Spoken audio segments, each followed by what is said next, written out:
ये कहानी है बिना दीवार का घर। एक राजा का जन्मदिन था।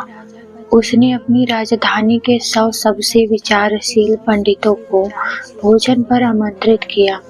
भोजन के बाद राजा ने कहा, मैं आप लोगों को अपने जन्मदिन की खुशी में कुछ भेंट करना चाहता, लेकिन कुछ भी भेंट संभवतः वह आपकी आकांक्षा से छोटी पड़ जाएगी, इसलिए भेंट का जिम्मा आप लोगों पर ही छोड़ता हूँ।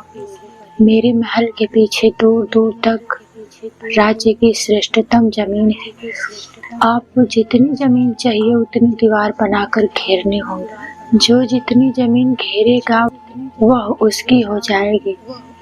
हाथ लगे राजा ने यह भी ऐलान कर दिया कि सबसे ज्यादा जमीन घेरने वाले को मैं राजगुरु का पद दूंगा। ब्राह्मणों के लिए यह तो सुनहरा मौका था। वे खुशी से पागल हो उठे। उन्होंने अपने मकान, धन संपत्ति बेच दी और दीवार बनाने में जुट गए। जो जितना उधार ले सकता था, मित्रों से मांग सकता था, सब ले आए। कपड़े लत्ते भी बेच दिए और पंडितों ने लंगोटियां पहन ली। जमीन जो घेरनी थी, सारे पंडित करीब करीब नंगे और फकीर हो गए।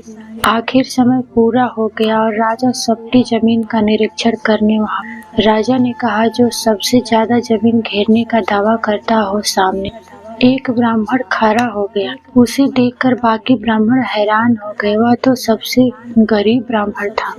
उसने थोड़ा सा जमीन का टुकड़ा घेरा था। शायद सबसे कम जमीन उसी की थी। सारे ब्राह्मण और राजा उसकी जमीन पर आ गए और देखकर ब्राह्मण हंसने लगे। पहले तो उस ब्राह्मण ने थोड़ी दीवार बनाई थी, लेकिन रात को वह भी तोड़ दी। राजा ने पूछा, कहाँ है आपकी दीवार? इस पर ब्राह्मण बोला, मैंने दीवार बनाई थी, फिर मैंने सोचा दीवार कितनी ही बनाऊं तो भी जो भी घिरेगा वह छोटा ही होगा। दीवार जितनी ही जमीन को घेरे तो भी जमीन आखिर छोटी ही रहेगी। यह सोचकर मैंने तमाम दीवारें गिरा दी। अब मैं सबसे बड़ी जमीन का मालिक हूँ, जिसकी कोई दीवार नहीं। यह सुनते ही राजा उसके पैरों में गिर पड़ा। उसने कहा, मुझे पहली बार यह एहसास हुआ है कि जो दीवारें गिरा देता है वह सबका हो जाता है, सब कुछ उसका हो जाता है। राजा ने उस ब्राह्मण को राजगुरु का पद दे दिया। दोस्तों, यह बिना दीवार का घर का कहानी कैसी लगी प्लीज कमेंट कर जरूर बताएं। और अगर आप हमारे चैनल पर नए हैं तो लाइक सब्सक्राइब जरूर करें। धन्यवाद दोस्तों।